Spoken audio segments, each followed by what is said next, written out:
Skoll and Hoti, bringers of day and night. Oh yeah, the wolf giants. Aye. They were born of the arch-wolf Hrothwitnir, a great nemesis of the Aesir gods. Odin captured them as pups and kept them in the kennels of Asgard to hold his foe at bay. But when the sun and moon grew mutinous and stood still, Odin put Skoll and Hoti to use. With his ancient magics, he cast the wolves to the heavens, and they began their chase. And long shall they chase, but not endlessly. For it is foretold that someday Skoll and Hoti will catch and devour their prey. And that day shall be Ragnarok, the twilight of the gods. But Ragnarok is supposed to be Odin's doom, isn't it? Why would he set the wolves loose if it fulfills the prophecy? Precisely the question, lad. It's always about control. The wolves determine when Ragnarok begins, and now he controls the wolves. A battle fought on his timetable is a battle he better stands to win.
This is it, right? The Rockstall? Aye, lad. The Council of Valkyries.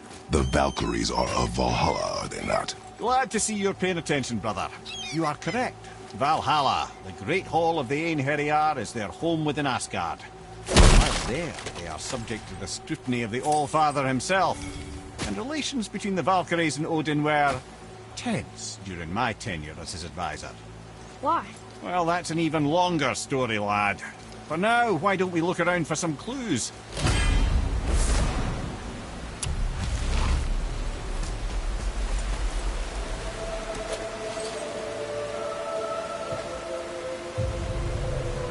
Whoa, you're back. Hello? I don't think she can hear you, lad. The helms must only retain but a small portion of their owner. I'd wager the rest is in transit to Valhalla to try and fix the mess left by their absence.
Who is she?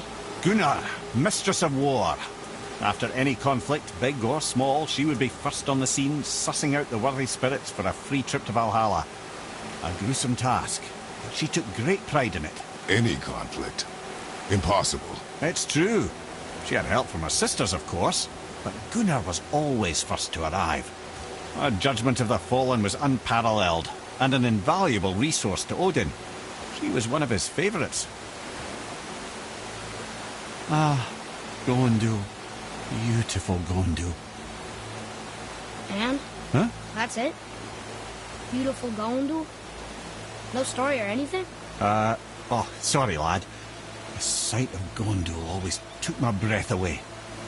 Gondul had a silver tongue, a sharp wit, and struck a figure so stunning it literally drove men insane. Odin forbid her from setting foot in Midgard after a time, as insanity is not a welcome trait in Valhalla. This is none other than Geirdriful, the Master of Arms in Valhalla, responsible for arming and training Odin's Einherjar. His what? His army come Ragnarok. The entire reason Valhalla exists, you see. The Einherjar wait in the Great Hall endlessly, feasting, drinking and fornicating themselves silly. Once Ragnarok begins, Odin calls them into service to fight on his behalf. Geirdriful had her hands full training that lot. This, my friends, is Kara. Now, Valkyries are volatile by nature, but Kara, the lass is wild storm personified.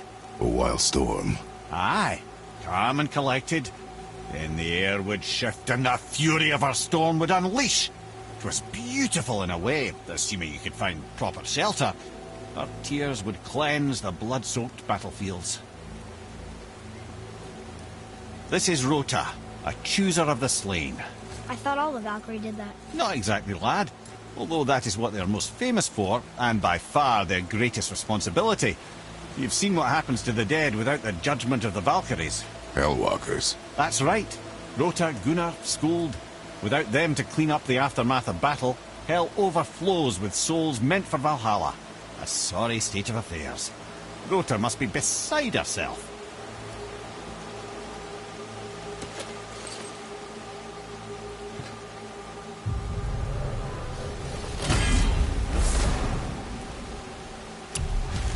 Ah, here we have Eir, the healer.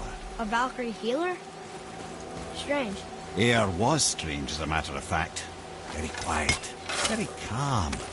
Where her sisters were violent rapids, Eir was a gentle stream. She healed the wounds of both mortals and gods, and even a certain all-knowing sage who once drank too much and fell off a mountain. Not my proudest moment.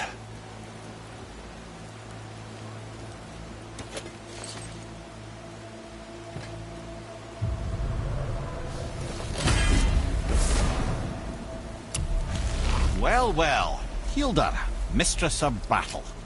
She and Odin got on quite well, actually. Her and the other Valkyries, not so much. She would spend most of her time here in Midgard observing discord between the living, and sewing some up herself from time to time. She lived for conflict. Some say she was conflict personified. I wonder what will become of her now that she's free.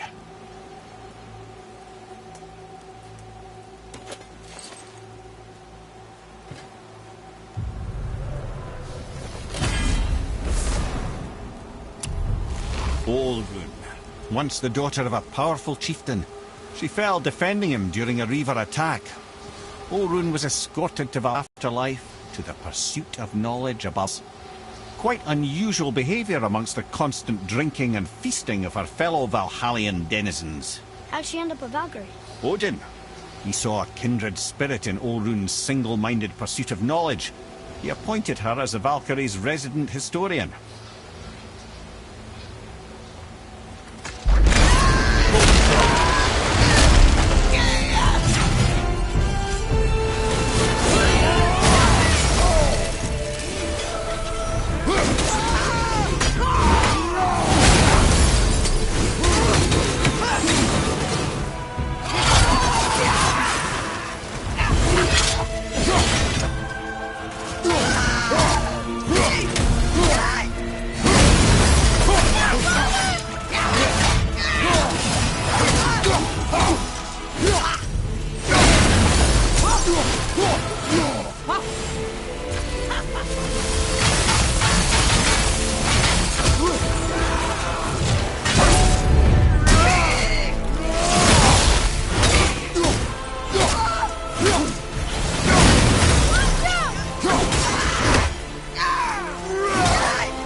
brother!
Thank you, friends. You have saved the Valkyries. Sigrun, how did this happen? Mimir, is that you? You have been freed, but... Freedom comes at a price, milady. You speak truly. Countless winters we served the All-Father. But only through his union to the Queen did we ever taste some measure of freedom. But aren't you the queen? There has only been one Queen of the Valkyries, the goddess Freya. When Odin severed her wings, I served in her absence, but it wasn't enough for the All-Father. He used an archaic piece of magic, corrupting my sisters. I tried to contain the damage by imprisoning them in places where they could cause no harm, but soon I lost myself as well.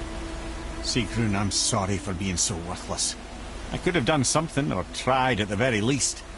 What will you do now? I must reunite with my sisters. Together we can restore balance to the realms. You have the eternal blessings of the Valkyries.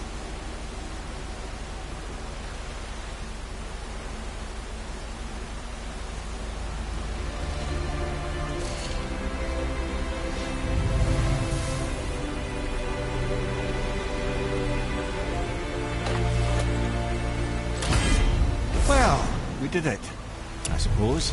You don't sound very happy about it. It's difficult to be happy about anything when you're a reanimated head.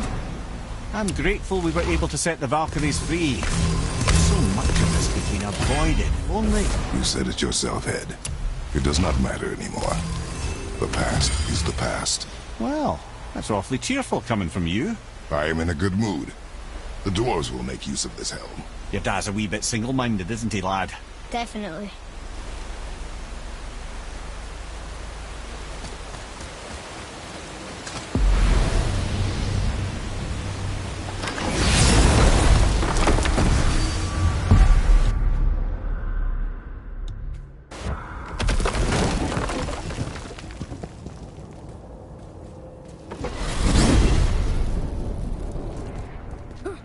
Wait, so Freya is the Valkyrie Queen? She never told us. You never told us. Explain yourself, Head. Or are you bewitched again? Not at all. Freya was Queen of the Valkyries at one point. Part of her marriage dowry included overseeing the Valkyries themselves. As a powerful Vanir goddess, they revered her. I never knew how much until now.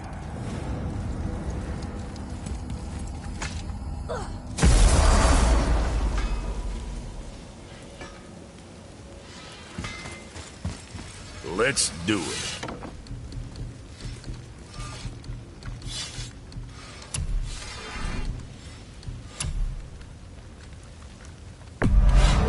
You gotta find you here.